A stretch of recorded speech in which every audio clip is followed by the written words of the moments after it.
This RealAg Radio podcast is brought to you by Economics. Everyone has questions about their farm. From general inquiries to in-depth fertilizer questions, find straightforward answers at nutrien-economics.com. It's time for RealAg Radio on Rural Radio Channel 147 on Sirius XM.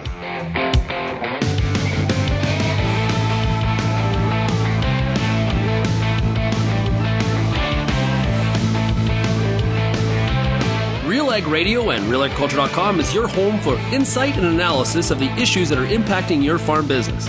Let's get real and get connected with RealAg Radio.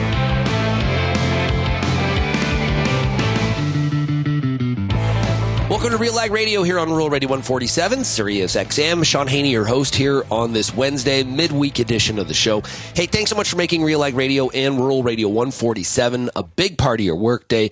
And of course, a big shout out to everybody listening out there on the RealAg Radio podcast as well. Please tell your friends, your neighbors, your enemies, if you like, anybody interested in agriculture, we welcome them here to be a part of our Real Agriculture community. Now, today on the show, we're going to break down a pretty serious topic in what's happening in Washington, D.C.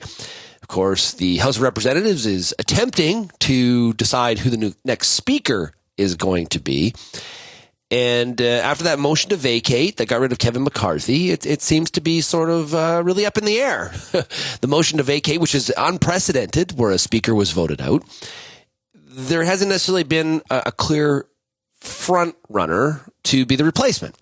We saw Steve Scalise withdraw his name after being voted in by the caucus, or being put forward by the caucus. And now we've got Jim Jordan out of Ohio making his attempts. I recorded a conversation Tuesday afternoon with Jim Wiesemeyer, ProFarmer policy analyst, and he broke down all the things that go around this whole. Could we have a temporary speaker going forward? Could we see a moderate put forward by the Democrats? There's a whole bunch in the air here. And it has big ramifications outside of the borders of the U.S., and because nothing happens until the speaker is chosen. So we're going to hear from Jim Wiesemeyer here today, and we're also going to have a special treat. I was able to track down and do an interview with an author of a book I really enjoyed recently. Now, the book is The Mysterious Case of Rudolf Diesel. It was written by Douglas Brunt, and a fascinating book. Fascinating, because it's all about the history of the diesel engine. Okay, which is something I know all of you, for the most part, are using on a daily basis. But you ever thought about what makes the diesel engine different than the gas-powered engine? How did this come to be? Because we don't know much about Rudolf Diesel, the man that created it in the late 1800s, early 1900s. Yet his last name bears the name of the engine. How is this so? When we think of inventors, we think of Edison, we think of Bell, we think of others. But we don't necessarily think of Rudolf Diesel. Who is this guy? And what about the mysterious situation around his death? What really happened? Well, Douglas Brunt breaks it down for us. We're going to play a portion of the interview. It's the RealAg Book Club, which for longtime fans of Real Agriculture, you're going to remember we used to do lots of book club interviews. Well, I'm firing it back up. And you can find it by going to RealAgriculture.com. If you have any feedback on today's show, we'd love to hear from you. Send me an email, shaney@RealAgriculture.com. You can also find us across all the different social media channels. And if you are so inclined, we'd love to have you call the RealAg feedback line. 855-776-6147. Okay, let's take a break. When we come back, we got Jim Wiesemeyer here. He is D.C. policy analyst with ProFarmer, breaking down all the happenings in Washington, D.C. right after this.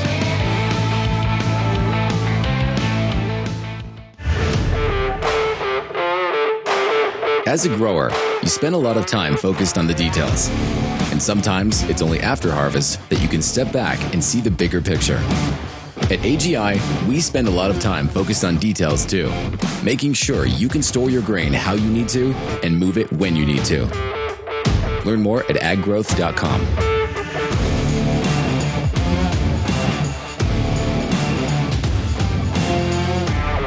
Peter Johnson at WheatPete, RealAgriculture.com. I'm the host of The Word. And I love doing the word. I love the questions. I love the challenges. I love having to apply agronomics to all over the globe and areas outside of my normal jurisdiction. Also, I love the feedback the most, where growers challenge me, tell me about their plot results, help me to learn. The word, absolutely the best part of my day. Boron is an essential micronutrient for plant growth, and without boron, your crops can't absorb the macronutrients they need for higher yields. Although borates occur naturally, boron deficiency is a common soil problem. Whether in direct soil application, through fertigation, or as a foliar spray, US Borax has the right refined product for your crops. US Borax products are specifically formulated to combine with other fertilizers, lowering your application costs. Learn more at borax.com/ag.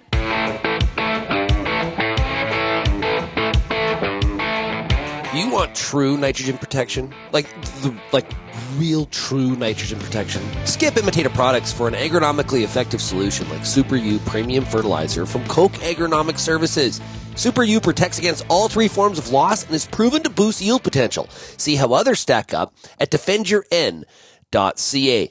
Well, Tuesday afternoon, after the first vote that the House of Representatives did in regards to the potential for Jim Jordan to be Speaker, I had a chance to catch up with good friend and DC policy analyst for ProFarmer, Jim Wiesemeyer. Remember, we recorded this Tuesday afternoon, so there has been a vote since, another one. Now, this is important for everybody, because this isn't just about the inner workings of U.S. politics. This is about actually running the government. This has made, and until the House picks a speaker, there's real ramifications. There's issues with this. They're 2 weeks without a speaker since Kevin McCarthy was kicked out, booted out, no longer speaker. Nothing happens. No funding for Israel, no funding for Ukraine.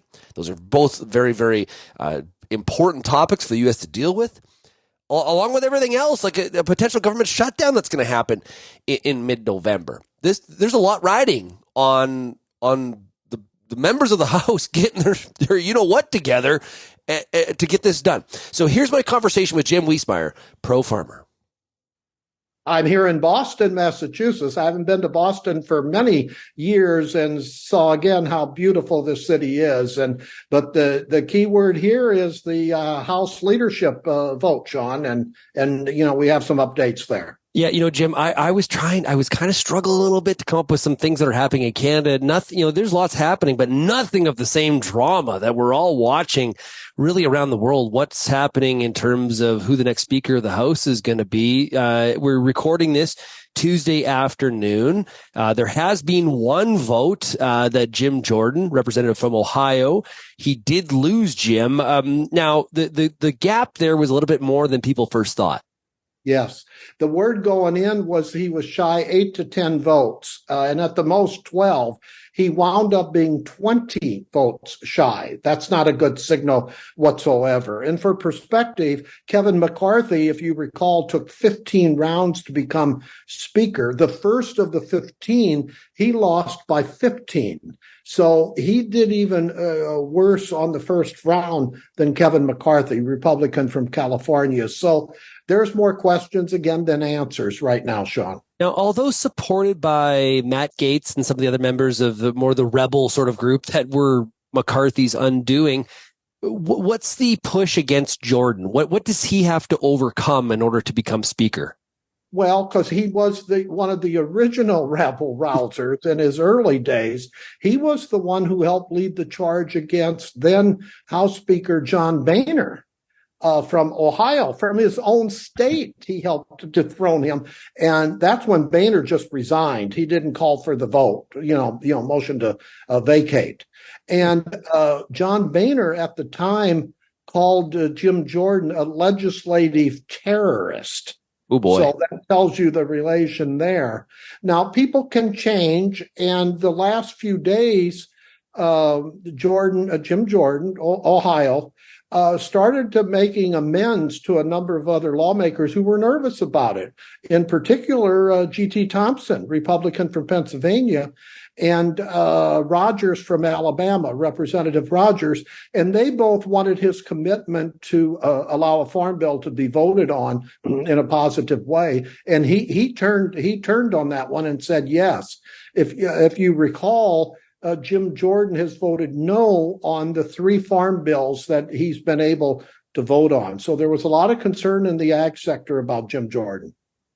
And obviously, if JT Thompson is good with that assurance, that's a good indication for a pause, because Jordan has a history of voting against farm bills. That's why this is significant.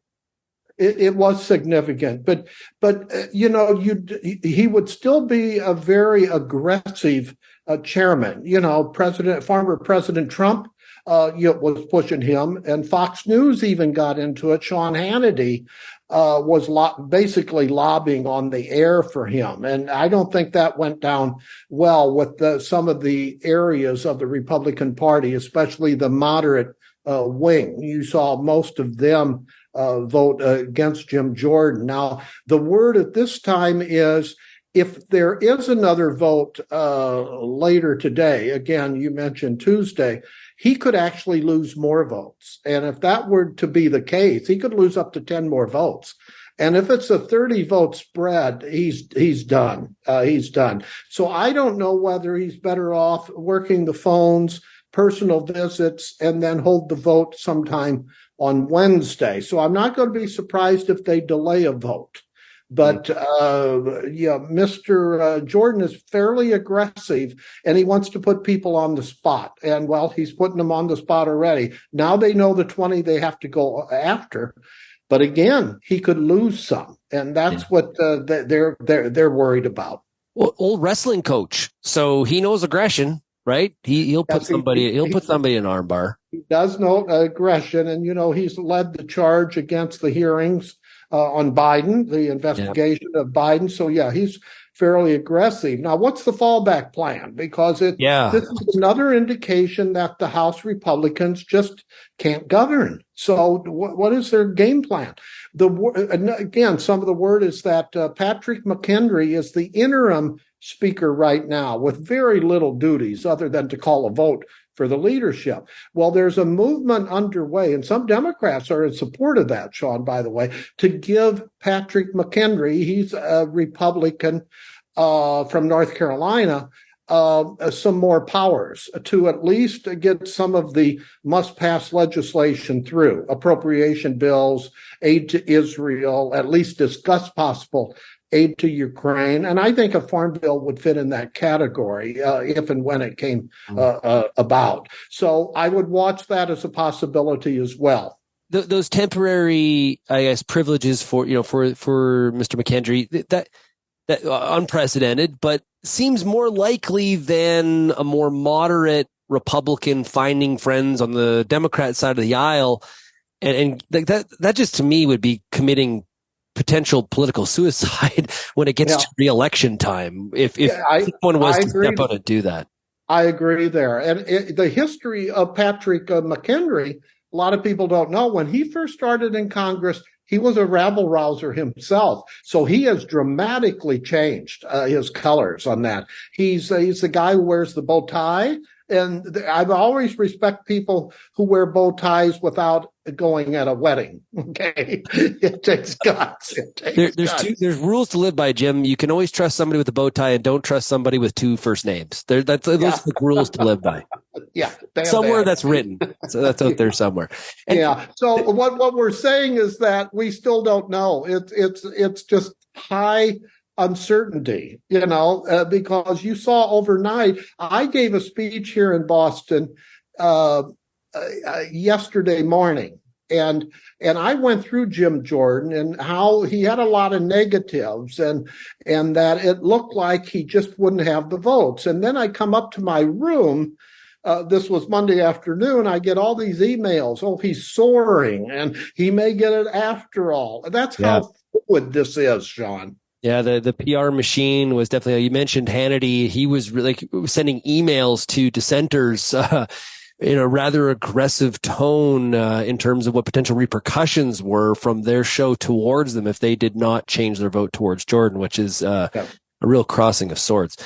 Well, you have 18 Republican representatives who won their last race in districts that Biden won. So they're very skittish about going too aggressive on their speakership. And that's the problem Jim Jordan has. And the reason that this is important to not only obviously the U.S. audience, but also, Canadians and beyond, is that this is really, we talk about a government shutdown.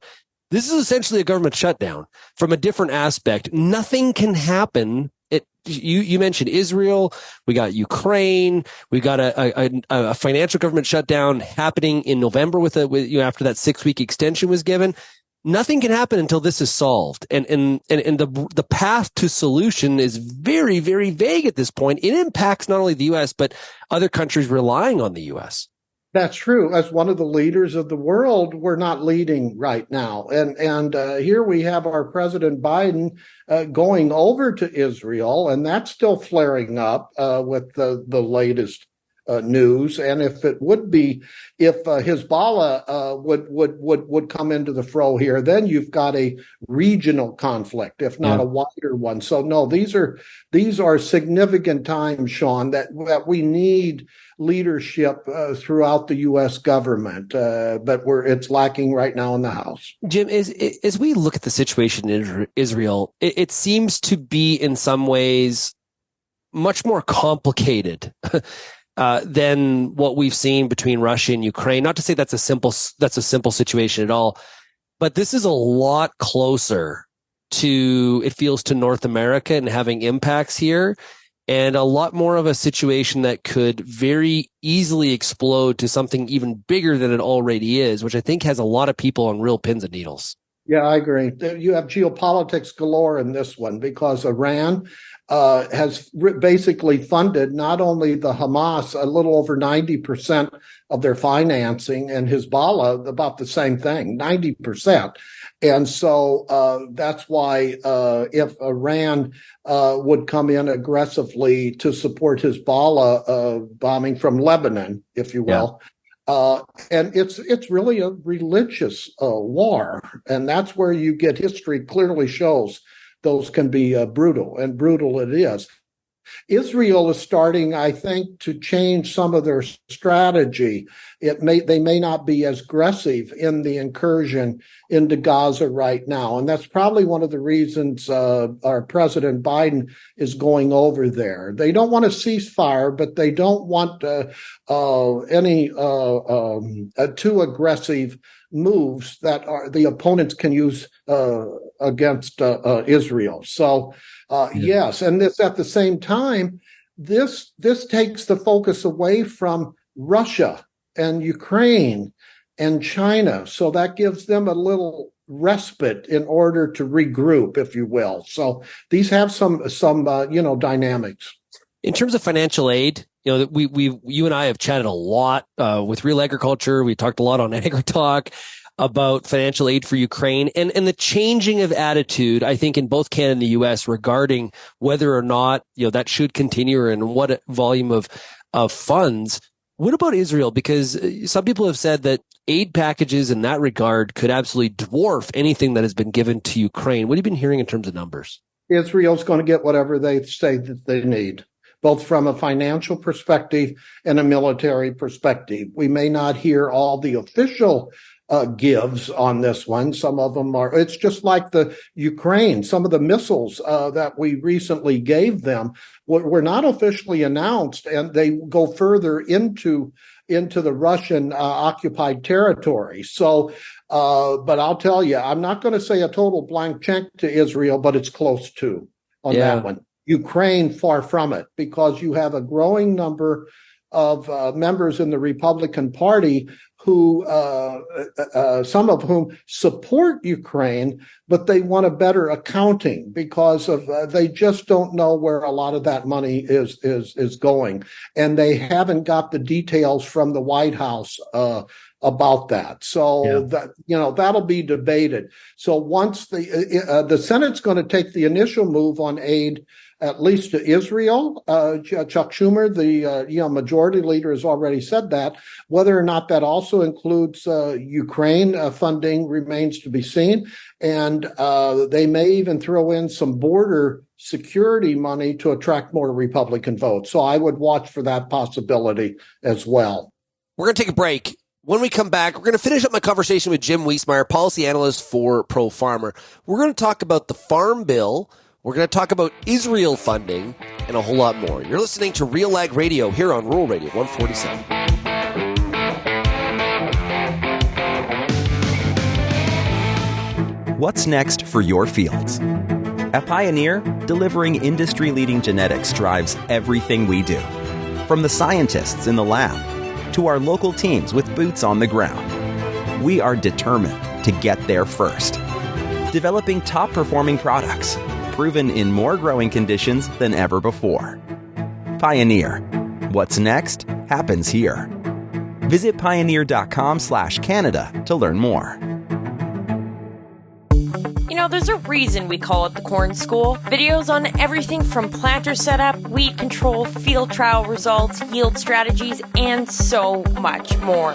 The Corn School on RealAgriculture.com has the information and advice you need to help you succeed. Brought to you by Pride Seeds and BASF, Corn School episodes are available at cornschool.com, from RealAgriculture.com, or as a podcast from your favorite streaming service. Download the latest podcast today. Your Co-op Grow team are your local experts because we live here too. Our agronomic specialists stay up to date with the latest research and technology to help support your entire farm operation. Talk to our team for advice tailored to your farm's needs. We have recommendations to help you optimize your crop yield and quality while enhancing the health of your land. Co-op, we're all growing together. Here for your farm, here for your family. Learn more at coop.crs/farm.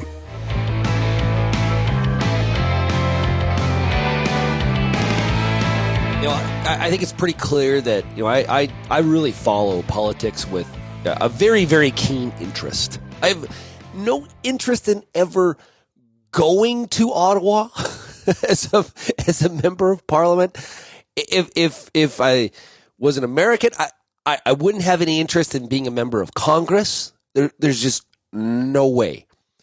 But I spend a lot of time following it, and I think for people that, whether you do or you don't, I think you understand this. No matter what country you're from, Canada or the U.S., we send representatives, we send politicians, we vote for them, we send them to the nation's capital, and we expect them to govern.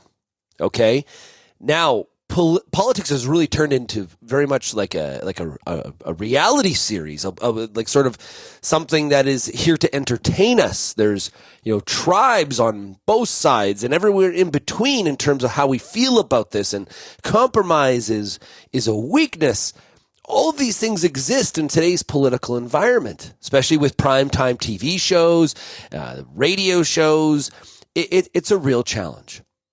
But our expectation is, at the end of the day, or at least it should be, for the people that we send to our capital to actually do what we sent them there for. Not disrupt, not create chaos, but poke the bear once in a while potentially.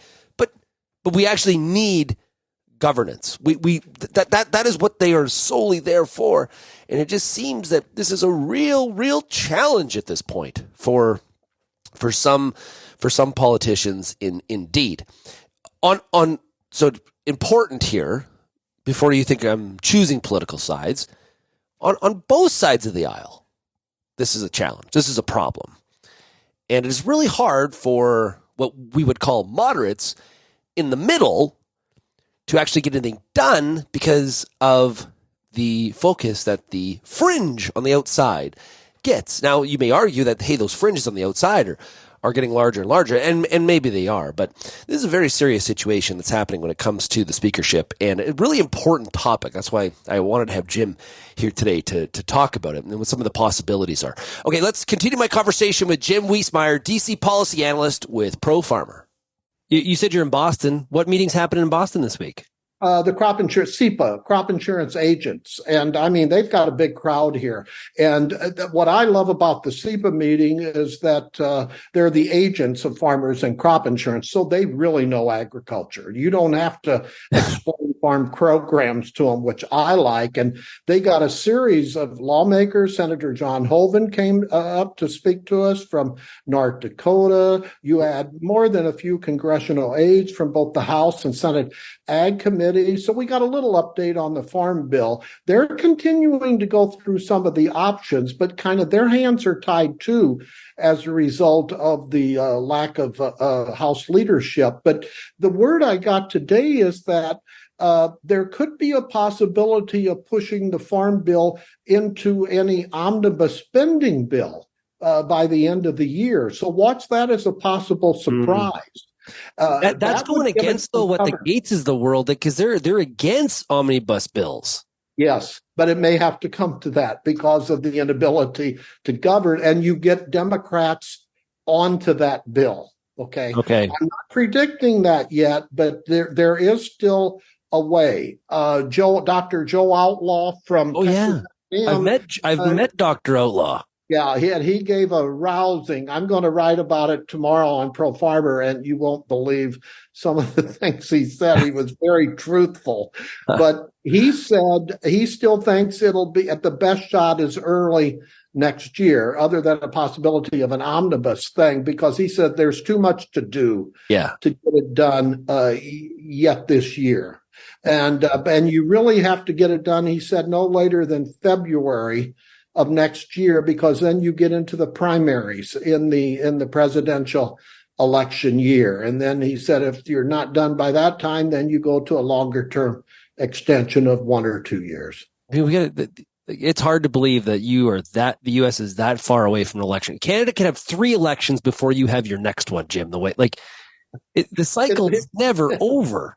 No, it's a lengthy thing. Now we're going to hear from my good friend at the Cook Political Report, David Wasserman, tomorrow morning. Oh, he's excellent. I've had meetings with him already, and I think I've got a heads up. And here's what he's going to say. He gives a 40% chance, not 50, 40% chance that Biden may eventually pull out of the race. Health considerations. He thinks that Trump will be the Republican nominee. The only thing that could do him in is health, which he doesn't see happening, health concerns, or he starts running out of campaign money because of the legal cost. He'll say that to the crowd.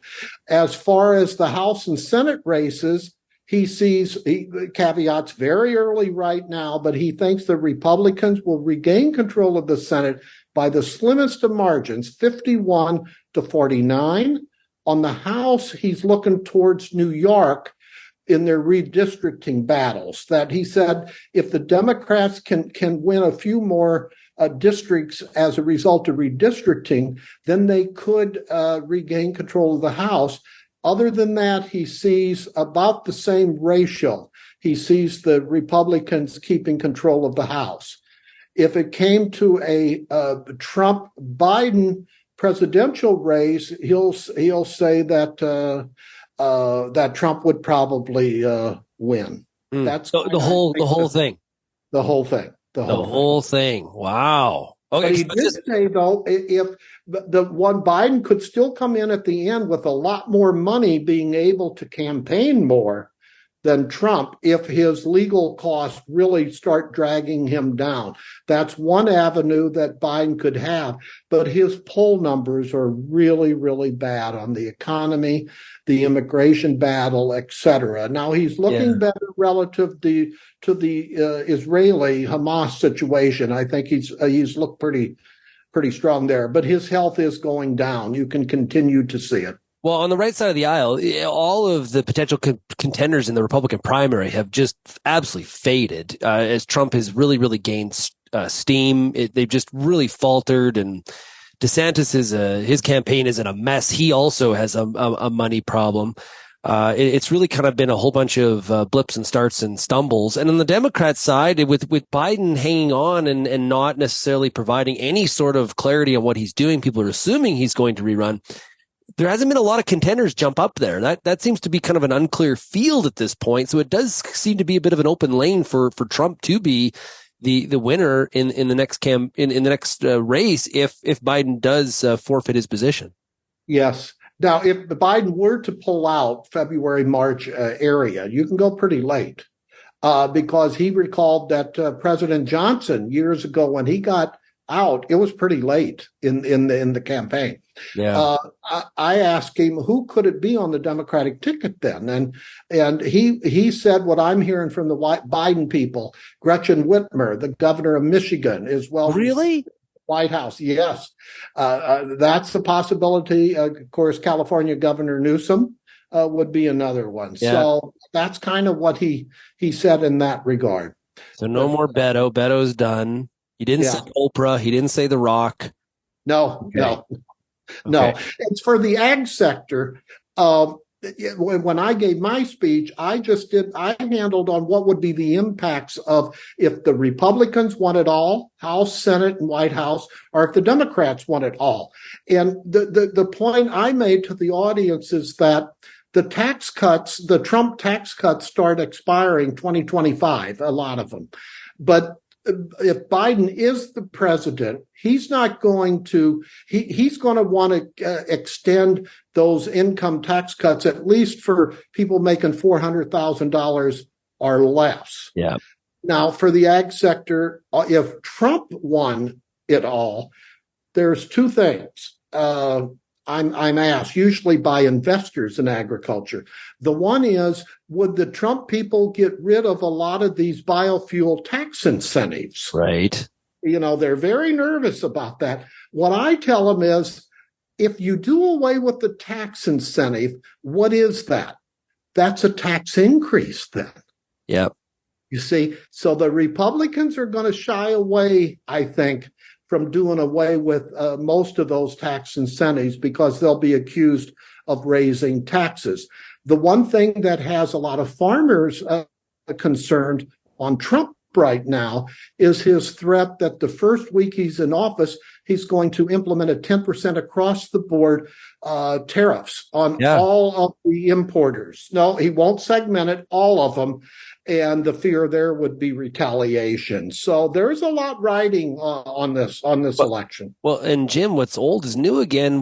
That will also be that we'll have an after renegotiation again. Remember, there's a fixed term to the current agreement, and that's going to come up all again. And I guarantee you, Trump 2.0 will not have some of the moderates around him that he felt like he was forced to last time. It will be a different group surrounding him.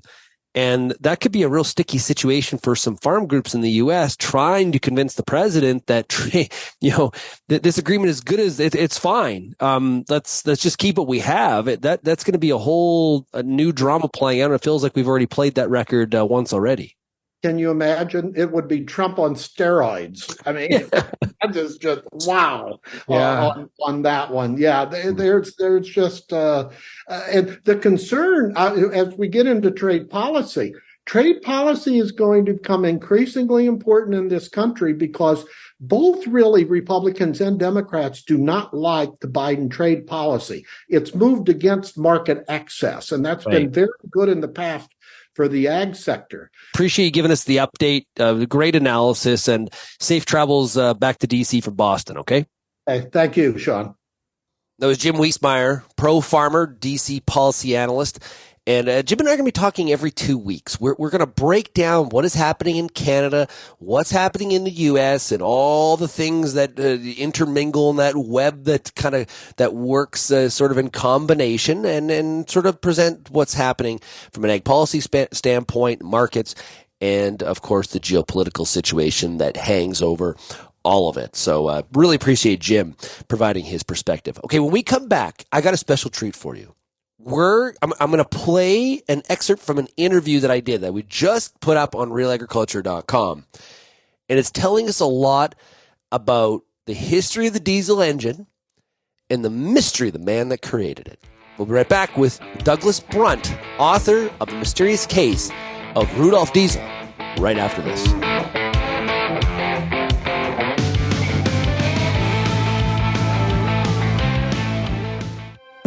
CDC Endure is a new oat line from Alliance Seed. High yielding with excellent disease resistance and the quality end users ask for, all in one great oat variety. CDC Endure provides the high beta-glucan levels to make heart-healthy products like breakfast cereals. For more information on CDC Endure oats, as well as any other products from Alliance Seed, check out allianceseed.com or visit any Alliance Seed authorized retailers. What were the issues in your fields this year? Did you do a soil sample? What is your soil sample telling you about some of the nutrient issues that you might be having going into next year? What herbicides did you use? What residues you might be concerned about? What weed issues did you have? What crop residues did you have? How well do you know your fields? Get the answers to all the questions you have about your pulse crop at the Pulse School on RealAgriculture.com.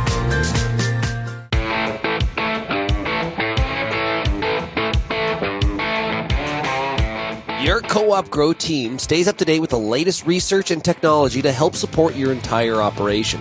Talk to our team for advice tailored to your farm's needs. Co-op, here for your farm, here for your family. Learn more at coop.crs/farm. That's co-op.crs/farm.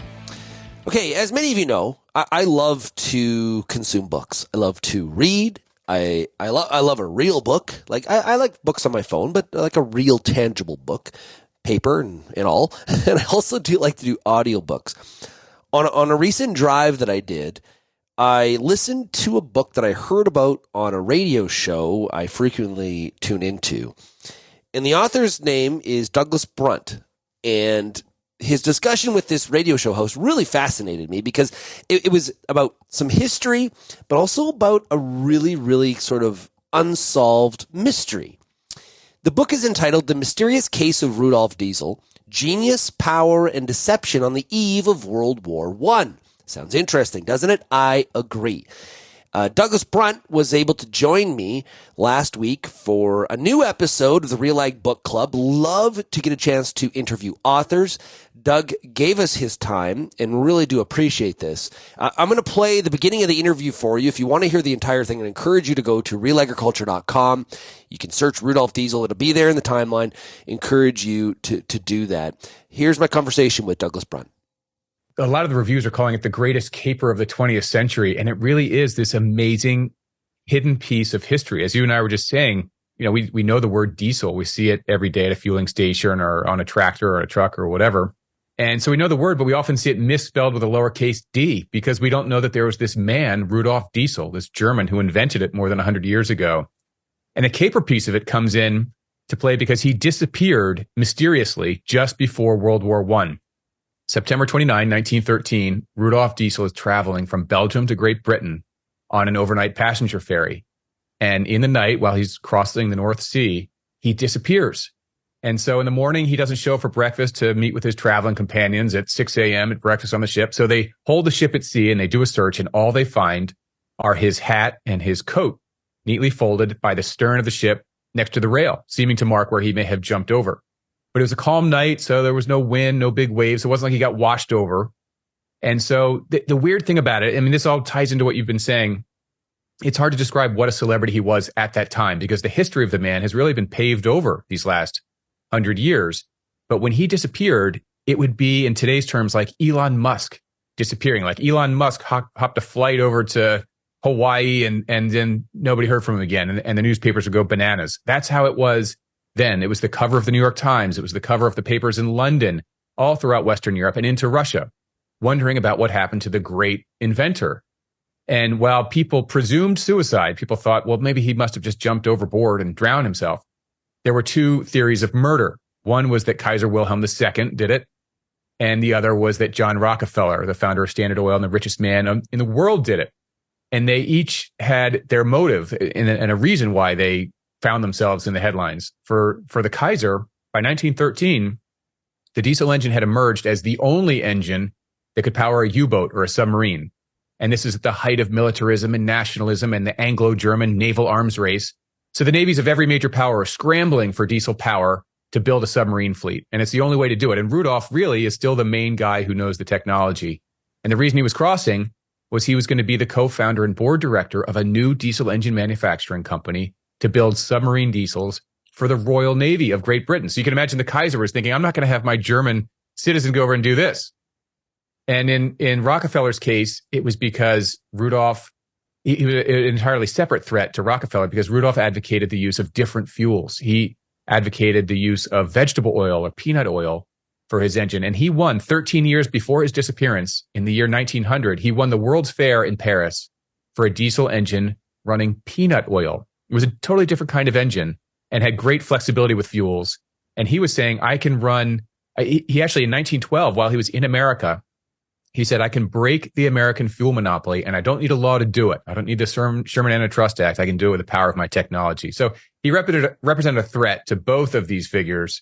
And that kind of sets up the mystery of the book. It sort of turns into, as you know, the second half of the book turns into this kind of Sherlock Holmesy whodunit. Yeah, very, very fascinating.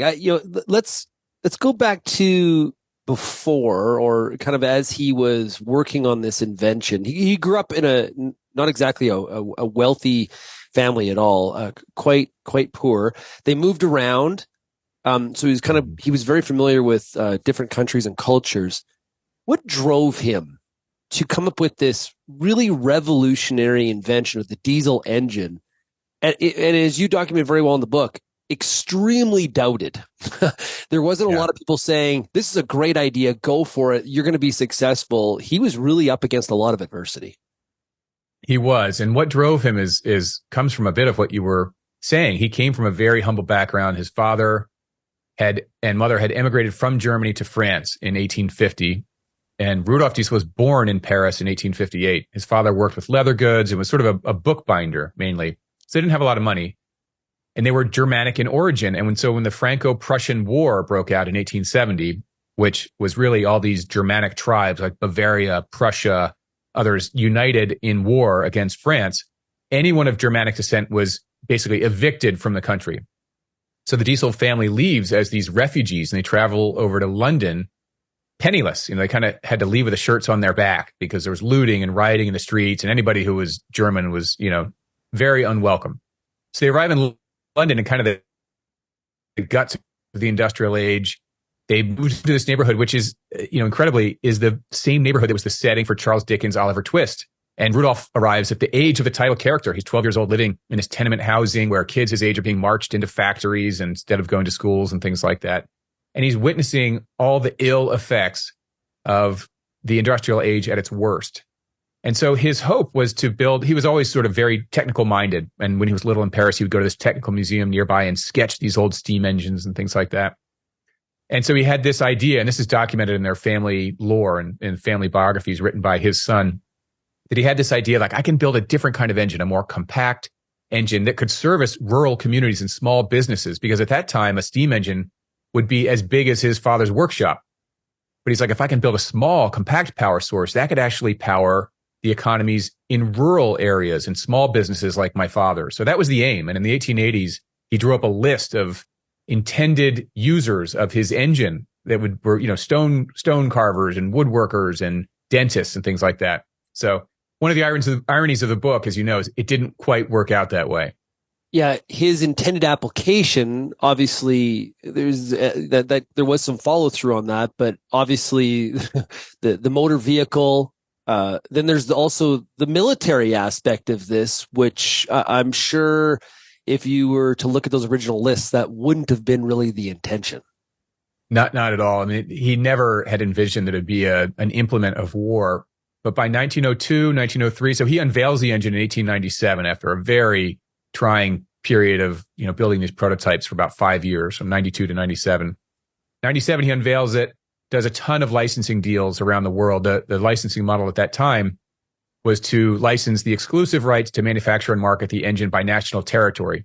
And this is where some of the cast of characters in the book gets totally wild, because the person who took the rights for North America was Adolphus Busch, who used the diesel engine to power pumping water and refrigeration for his breweries, for Anheuser-Busch in America. He also had a separate business building diesels for the United States Navy submarine program. But and in Russia, it was the Nobel family, related to Alfred Nobel, who had founded the Russian oil industry and other things. But by 1902 and 03, the French in particular are starting to put the diesel engine in front of propellers for marine use, and in particular for submarines. And they have early successful experiments with submarine builds wherein, prior kerosene, gasoline type engines did not work at all for submarine. The submarine was a joke until diesel came along, and then it became a horrifying offensive weapon that, as we all know, played a huge role in World War I and II. And there was serious advantages to the diesel engine at that, right? So gas powered, explosive, right? Mm-hmm. And steam power taking a lot of time to build itself up to be able to provide that power to the train. And so the diesel really was kind of the best of both worlds, I guess, in the sense that it really was something very, very different on the world scene. It was more compact, like the small gasoline combustion engines, but it could deliver the power and the torque and the high horsepower of a big steam engine.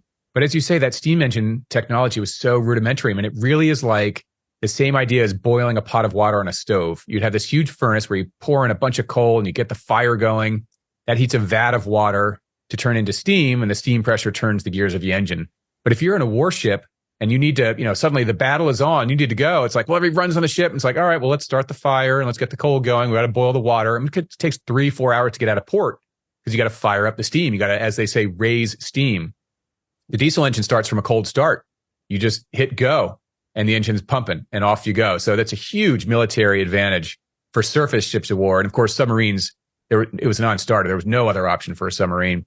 Well, and when you look in today's market, like a lot of our audience, we've got 650 horsepower tractors, that are powered by diesel engines. They're a staple on farms and ranches, really across the world. When we think of inventors, and you mentioned the level of celebrity that he was at the time of his disappearance or his death. When we think about inventors, like if you're playing Trivial Pursuit and there was the, name a famous inventor, people are going to say Thomas Edison, as an example, or Alexander Graham Bell. Mm-hmm. I don't think Rudolf Diesel is at the tip of people's tongues, which is really kind of odd considering, man, his name is attached to one of the greatest power inventions of the last 100 years. So why is there that disconnect? This is explained, I think, a little bit in the book. I mean, part of it is that there's this, presumption of suicide. And so I think that has impaired his legacy a little bit. The other part of it is in the book, and I generally don't give away the conclusion of the book, but when you get to the conclusion, you kind of understand why his history has been scrubbed over a little bit. But it really is such a shame because, as you say, I would argue it's the number one power source of the last 100 years. I mean, really, one quick thing I do to demonstrate that in a short little bit is that imagine a piece of fruit grown in a tropical region. Every piece of heavy machinery and farm equipment used to grow that fruit is diesel powered. It then gets loaded onto a truck. Anything on the roads larger than a passenger car is diesel. It goes down to port where a crane, diesel powered, loads it onto a cargo ship. And 100% of cargo ships around the world are diesel. Goes across the oceans. It's offloaded onto another truck, onto a train. From about the middle 1900s to the rest of the century, all trains are diesel powered. So nothing moves in the global economy without diesel. It is the number one power source in the world. And the deficit of appreciation for Rudolf Diesel, the man, is unbelievable. We don't even know there was a Rudolf Diesel. We know the Wright brothers. We know Edison, Tesla, Marconi, Bell, as you say. Nobody knows. Almost nobody knows. I talked to some professor the other day, like a science professor, and he knew all about diesel, but almost nobody knows that there was this guy behind the engine. That was an excerpt from my interview with Douglas Brunt, author of The Mysterious Case of Rudolf Diesel. Highly encourage you to check out the rest of my interview with Douglas at RealAgriculture.com. You can also go get the book. I suggest you do that. It is fantastic. I listened to the audiobook. I loved it. And all of you, I bet you almost 99% of you that are listening to this show operate a diesel engine. every week on your ranch or farm. So this is kind of knowing the story behind the man that created an invention that you still use today and obviously see a lot of value from. It powers our industry for the most part. Please check out the book and check out the rest of my interview with Douglas Brunt. We'll be right back on RealAg Radio right after this.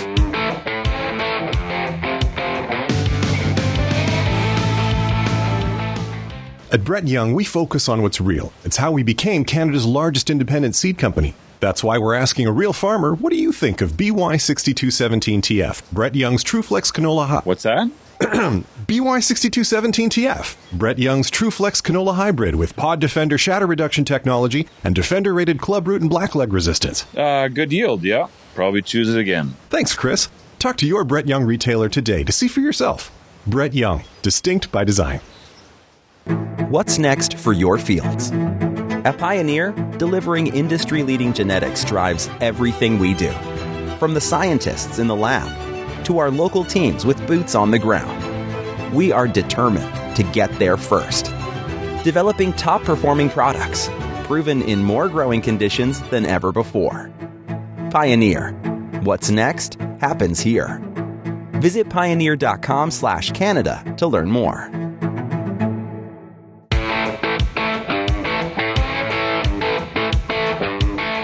Imitator stabilizer products claim dual protection, but, do they actually deliver? I don't think so. Defend your UAN from nitrogen loss with Tribune Nitrogen Stabilizer from Koch Agronomic Services, offering superior above and below ground protection. See how others stack up at defendyourn.ca. As we're listening to the interview there with Douglas Brunt, author of The Mysterious Case of Rudolf Diesel, I imagine myself going back in time, early 1900s, and you think about what powered people moving from one place to the other. And you think about going from horses to, obviously, the steam engine and what trains were capable of doing. And as we moved into gasoline power, and then think about what Rudolf Diesel created. And the opportunity to have this competitive product to the gasoline powered engine, which is the diesel engine, that actually we never got into it, but he was going to at one time he was going to call the Excalibur, which sounds very dramatic. But his wife convinced him to just go with diesel, so that's how they ended up with the name diesel engine, just going by the last name. That makes sense. And yet we still don't know who the guy is that created the engine. It's very, very strange. But just think of the change over those couple decades and what it meant for people and their productivity. Like, we talked today about artificial intelligence and obviously computing power and how much of that is just on a phone and is like, things that were done by a mainframe that took up a room. They're very similar to what Douglas talked about there. With this, at a time where, in factories, steam engines would take up the entire room to power the factory.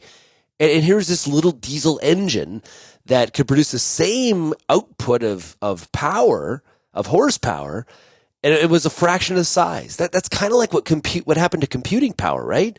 Very fast. The change is just amazing.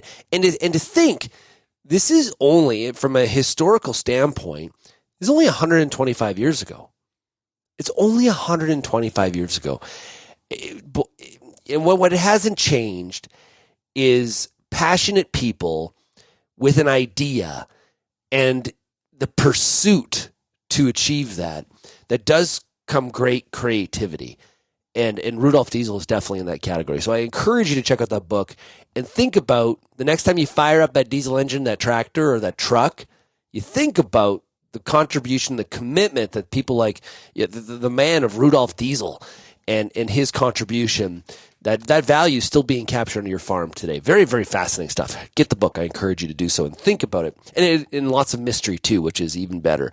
If you have any feedback, we'd love to hear from you. Send me an email, shaney@realagriculture.com. Of course, you can always call the Real Ag feedback line as well. You are welcome to do so. Love hearing your feedback. It is 855-776-6147. You press the number 3 after you dial that number, and you leave me a voicemail. Thanks, everybody, for getting real and getting connected with RealAg Radio, and we will chat again tomorrow for the Farmer Rapid Fire. Cheers, everybody. Thank you for downloading this episode of the RealAg Radio podcast, brought to you by Economics. With one-of-a-kind tools, research, and content, Economics is farming's go-to information resource. Find it all on nutrient-economics.com or download the app.